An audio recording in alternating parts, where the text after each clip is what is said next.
Staying. It's anybody's guess currently.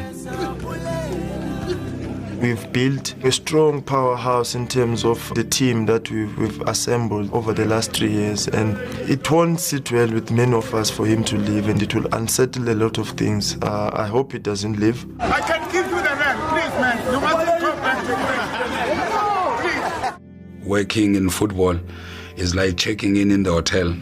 Others stay for 1 day, others stay for 2 days, others stay for a month. But at the end, we all check out. To be honest and sincere with you, it's not something that's actually hindering us, because we are on a mission, and our main focus now, it's all about us achieving what we want to achieve from the start of the season.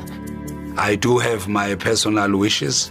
If the projects work so well, why should it be spoiled? But let's keep the hopes and also trust the vision of our management that they will always take